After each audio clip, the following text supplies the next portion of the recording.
It all started with a phone call. Not a call to a war room or a summit or a G7 meeting, no. This was a call to a loading dock. A call that reverberated from the ports of the European Union to the milking parlors of Wisconsin and the rolling hills of Vermont. The news was simple, and it was brutal. A shipment of American milk, a massive, unprecedented $3 billion shipment, was being turned away, rejected, sent back. It was a logistical nightmare, a commercial catastrophe, and a political bombshell. And it landed squarely on the desk in the Oval Office on a quiet Tuesday morning. The silence from the White House did not last long. By Wednesday morning, the dam broke. President Trump, never one to shy away from a public confrontation, took to his favorite social media platform with a fury that could be felt through the screen. The posts were a torrent of outrage, a digital declaration of war. He called the rejection a disgraceful. He called it illegal. He called it a pathetic stunt. He accused the European Union of cheating American farmers. He accused them of engaging in unfair trade trickery. He vowed retaliation, promising tariffs and consequences that would make their heads spin. Financial markets, already skittish, began to wobble. This wasn't just about dairy anymore. It was about the stability of international commerce itself. The unlikely architect of a dairy disaster. In the whirlwind of presidential tweets and international condemnations, one name began to surface. It was not a head of state, not a prime minister or a chancellor. The name was Carney.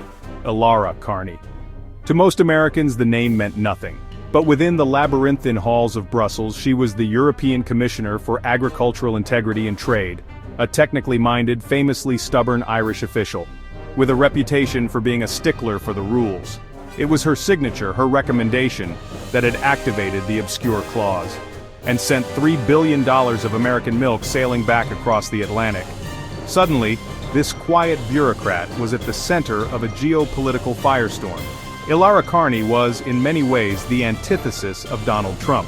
Where he was bombastic, she was measured. She preferred policy briefs and regulatory committees. She was, in short, the last person you'd expect to start an international incident.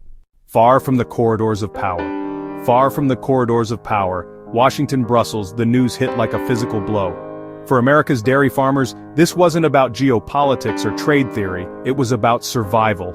The $3 billion deal had been more than just a good headline. It was a promise of stability, plummeting milk prices, rising debt, a wave of farm foreclosures. It was the light at the end of a very long, very dark tunnel. And now, that light had been extinguished.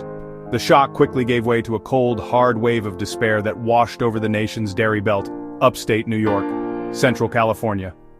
We were counting on this. The crisis didn't stay confined to the farm. It quickly spilled over into the lives of ordinary Americans, becoming a topic of heated debate in grocery store checkout lines, at family dinner tables, and across the vast, chaotic landscape of social media. The story was simple enough for everyone to grasp. American milk rejected, American farmers suffering. The reaction was a potent mix of confusion, sympathy, and a growing sense of anger. People who had never thought twice about the global supply chain were suddenly confronted with its fragility and its direct impact on the food they bought for their families. On one side, there was a surge of patriotic support for the farmers. Hashtags like #DrinkUSMilkStand with US farmers.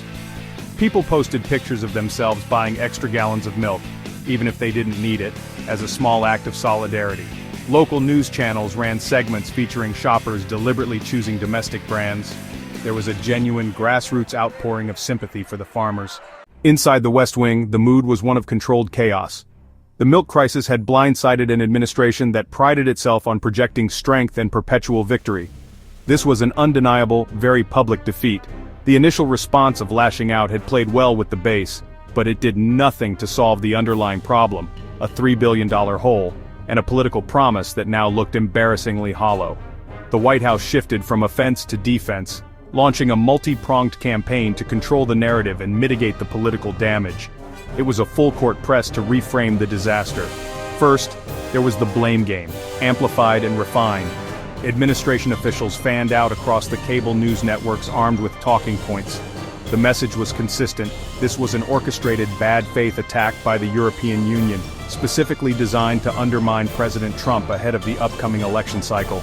They painted Carney not as a bureaucrat, but as a political operative, an agent of a globalist cabal intent on harming American interests. The president, in a hastily arranged event in the Rose Garden surrounded by agricultural leaders, announced a new American dairy rescue plan.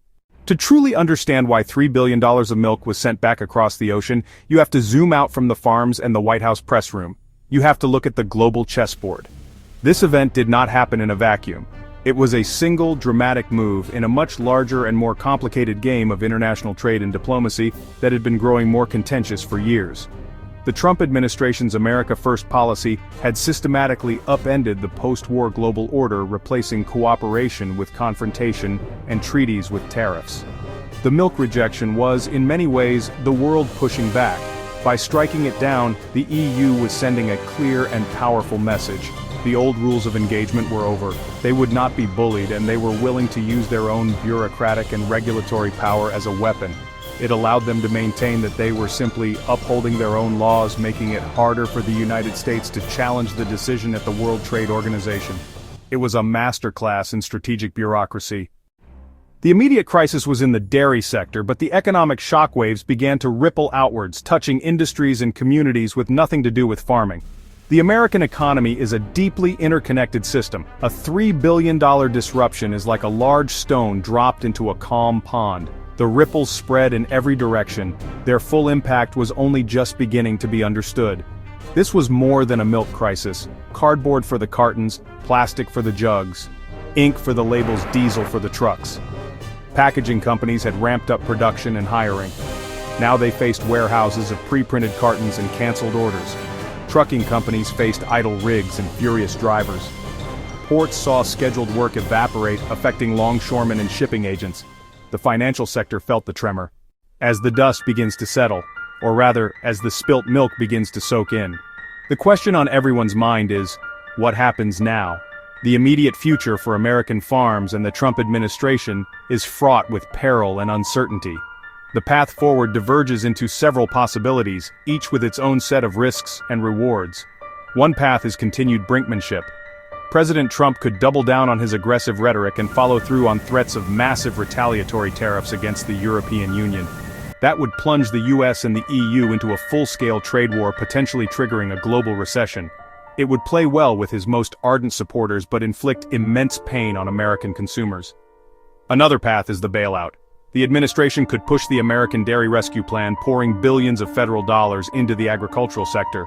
A chastened administration could quietly re-engage with the EU, seek a negotiated solution to resolve the regulatory dispute, and get the milk flowing again. While offering the best long-term hope for stability, it would be politically difficult for a president built on tearing down old systems, not working within them.